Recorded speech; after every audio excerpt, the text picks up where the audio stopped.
All right, the Hall of Fame game will be played this Thursday night. Super pumped up about it. It will be the Houston Texans against the Chicago Bears. Bear down here in the great city of Canton, Ohio. We'll be right over there. We'll be overlooking that stadium here in just a couple weeks at our draft party. But before then, we have some football to play.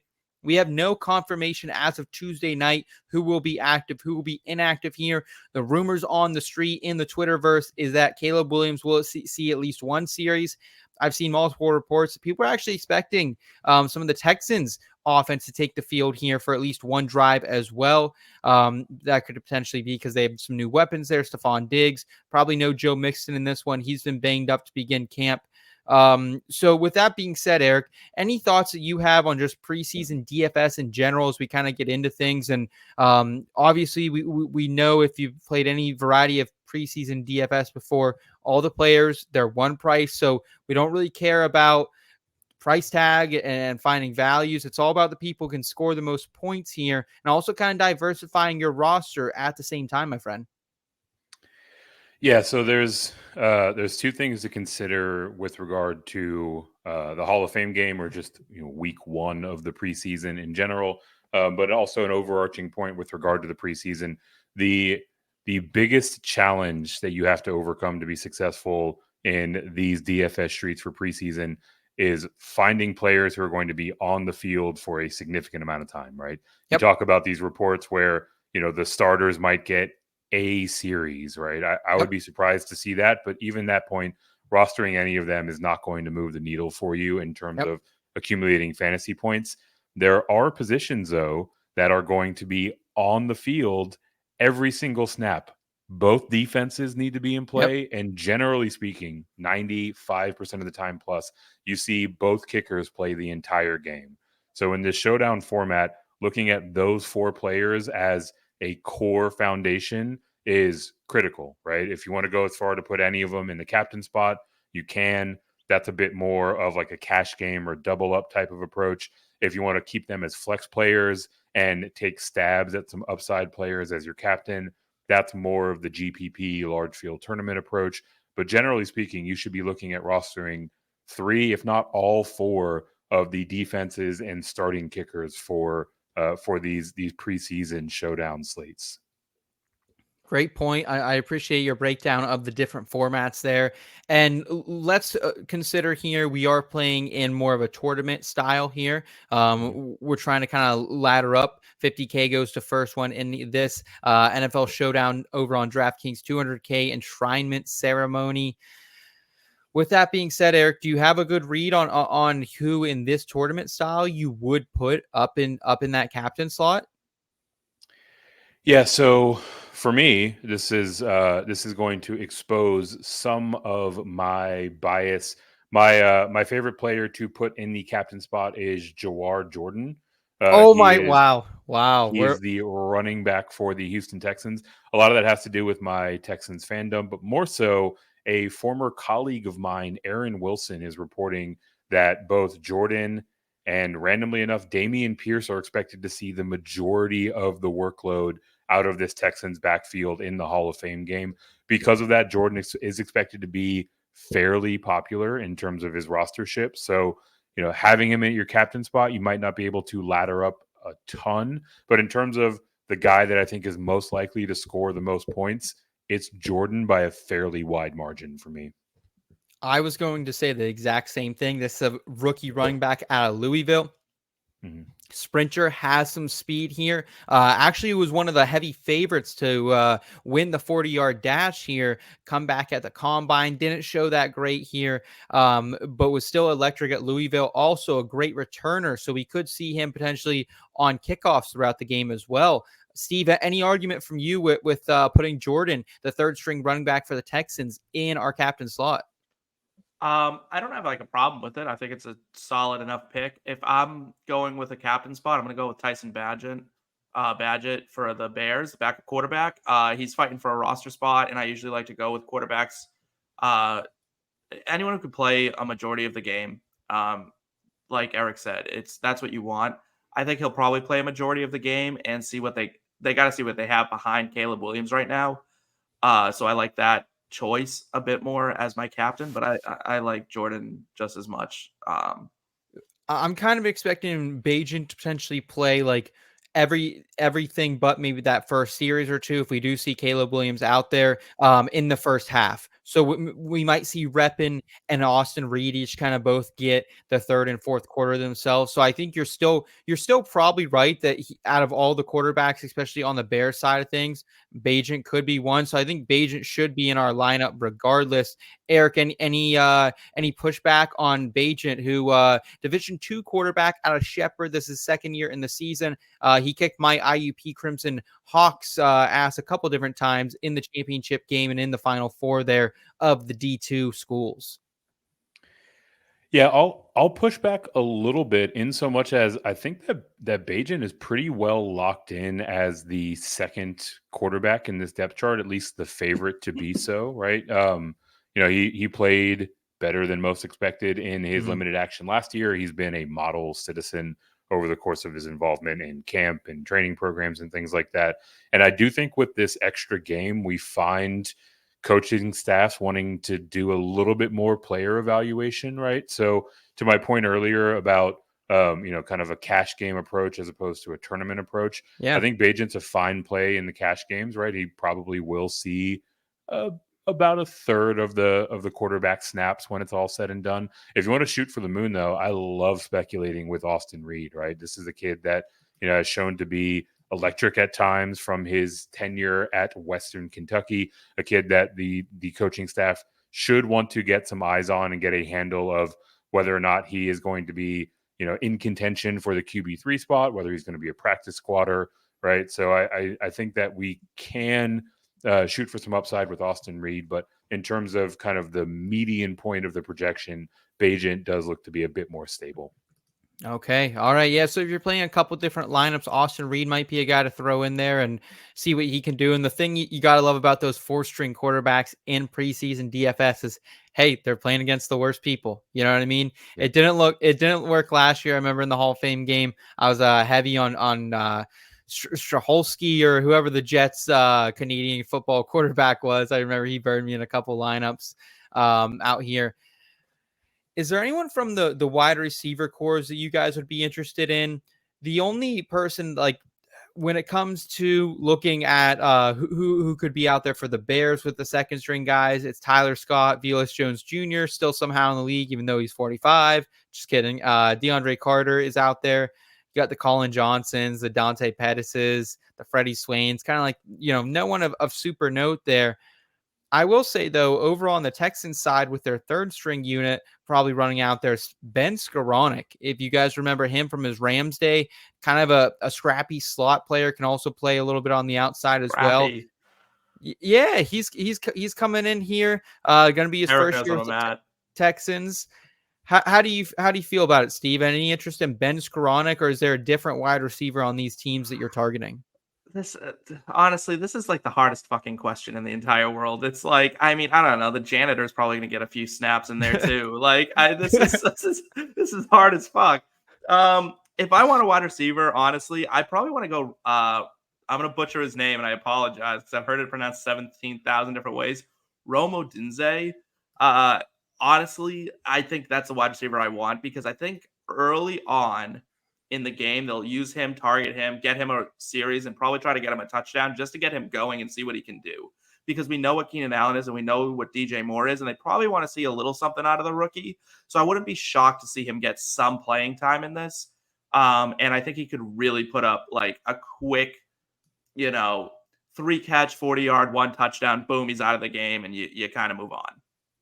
Eric, how do you break down these receiver cores here? Like, are you tempted enough? Because that is a good point. Like, of all the starting wide receivers, Rome is probably the most attractive here because maybe he does get an extra series with the second stringers. Maybe they want to get him involved earlier, being the rookie top 10 pick that he was. Yeah, generally, especially in the early part of the preseason, I categorically avoid most of the expected starters, right? Yeah.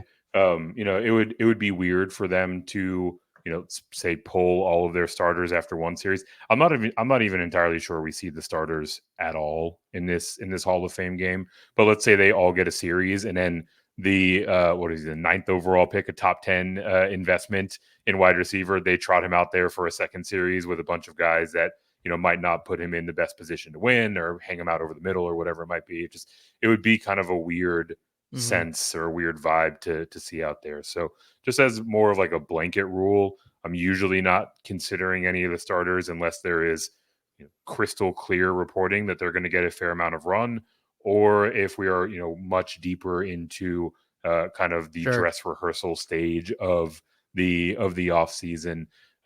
So for me, this, again, broken record, a lot of this boils down to if you're playing a cash game or if you're playing a large field GPP. In the cash games, I'm almost not rostering any wide receiver whatsoever, right? Like you have much more stable projections with quarterbacks, with the kickers and defenses that we mentioned, right? So that's largely the direction I'm going. So the place where I am considering wide receivers are in those larger field tournaments.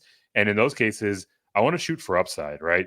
Ben Skoranek, scrappy locker room guy, first guy in, last guy out, the kind of guy that you want to take your daughter on a date, all of the fun cliches.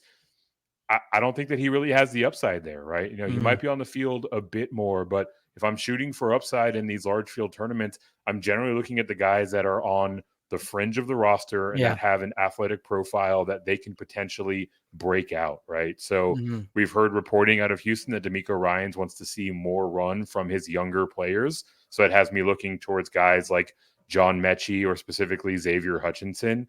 Hutchinson is a guy that is an athletic freak of nature, but hasn't really had an opportunity to get on the field, has had some issues getting open or creating separation. This could be an opportunity, especially playing against second and third stringers, where his athleticism might be on display and you can get that fairly low owned upside play. And on the Bears side, very similar case to be made for Colin Johnson, one of my favorite prospects in recent years who just can't seem to stay healthy. He's healthy right now. I do think that he'll get a fair amount of run, and he has the profile to take advantage of softer matchups, again, going against second and third stringers on the Texans secondary. So let's not put any wide receivers in the lineup, because I think you guys are right on point there. I would opt for, if you wanted to go with another running back, Dameon Pierce, just because he might get some kick return run as well. I know that's probably not going to pay dividends unless he scores a touchdown there, but probably going to be out there, I think, a good amount of the first half. So wouldn't mind Dameon Pierce. The reports around camp are glowing about him. So any thoughts on Dameon Pierce, or would you like someone like Roschon or Travis Homer on the opposite side, guys? I think honestly, like if we were to like make this and be like, here's the best thing you can do, Eric was right. Put both kickers and both defenses in. This is gonna be a shit show. But like Dameon Pierce, great. Like I think he'll get plenty of run. I think Roschon Johnson also will. When I was putting my team together to do this, they were both on it. Because I didn't want to just like roster kickers and defenses and be like, that's what I got for you. Yeah. I didn't want to just like walk on here and be like, yeah, kickers and defense and nothing else. Like, bleh. Let's have some fun here. I think take both those running backs and hope they fall into the end zone for you, or bust one wide. I mean, let's be real. They're playing at some point. They're going to be playing against, like I said, the janitor. It's just, like that. What are they bringing? 90 guys to this game, right? Something crazy like that. So like, two planes, whatever, like do your thing. Like half the guys out there are trash, right? Like that's Eric, the reality. Do you like the running back pairing there that Steve brought up, or would you rather opt for maybe one of the running backs, then maybe throwing in Texans quarterback like a Case Keenum or a Davis Mills or Tim Boyle even? Probably the latter. Davis Mills is the player that I would target among the Texans signal callers. Again, Aaron Wilson, rock solid reporting on all things Texans. He splashes around in the national scene as well. But he is reporting that the expectation is that Davis Mills will see the majority, or at least more snaps than any other quarterback for the Texans on Thursday. So he's someone that I'm prioritizing. In terms of what to do with the Texans backfield, I think it's an either or. I don't think there's a scenario where you should play Jordan and Pierce together. I think if you want to play Pierce, you're creating a ton of leverage off of Jordan, who's expected to be one of the more popular players. So popping Pierce up into your captain spot creates a ton of separation if in fact Dameon Pierce is the one who goes off and Jordan is the one who's more highly rostered. And after that, I mean, I'm really just looking to shoot for upside at the wide receiver position, right? Some of the guys that I mentioned, like a Hutchinson, like a Mechie, like a Colin Johnson would probably be the last guy in the build for me. Okay. I will definitely say I need Fairbairn in the lineup. I think he's one of the more trusted kickers in the league. I trust him to get it done here in Canton as well. Occasionally they're going to bring in those camp legs, just the guys who really have no shot of making the team. They're kind of just trying to put some film out there to potentially get scooped up by another teams. But Fairbairn's going to take the reps here, I think, on Thursday night. So I'd like to have him in there. Steve, what defense would you pick? If we did throw a defense in here, would you go Texans or Bears? Bears very strong to end the season with their defense. Eberflus kind of seemed to get it together there. However, this is DeMeco Ryans, a very formidable former linebacker himself and very defensive-minded head coach. Yeah. So I would go with the Texans because I don't care what the Bears defense did at the end of last year because it's the backups. And if I had to guess which coach is going to basically accept no failure whatsoever and not care about the situation, it's going to be the ex-linebacker in the NFL, right? And he may let the offense off the hook a little bit and be like, you guys are just trash, whatever. But he's not going to get shown up on defense. He just won't. He refuses to do that, and he's going to push that defense to perform. So 1,000%, I would bet on the Texans defense. Eric, who should we go with for this last slot? Should this be another defense or another kicker, or should we shoot for the upside with a wide receiver? Yeah, it should absolutely be probably another defense. So in this case, the Bears, right? Again, it's so hard to come by any player in any of these spots that's going to be on the field for every single snap available to them, and the defenses are the rare exception to that. So, firing off dual defenses and candidly dual kicker builds is going to be the core of my builds for the Hall of Fame game. Cool. You're gonna have a great time watching that, I'm sure. Yeah, So going through our lineup here in the captain slot, we do have rookie Jawar Jordan. He's going to be locking up the captain. Then we have Shepherd Pride, Tyson Bagent in the flex, Davis Mills in the flex, and then kicker Kaimi Fairbairn. And then we'll have another couple flexes here. The defense is filling in Texans and Bears. So appreciate all the insight here, boys, and putting together a little preseason lineup here for us.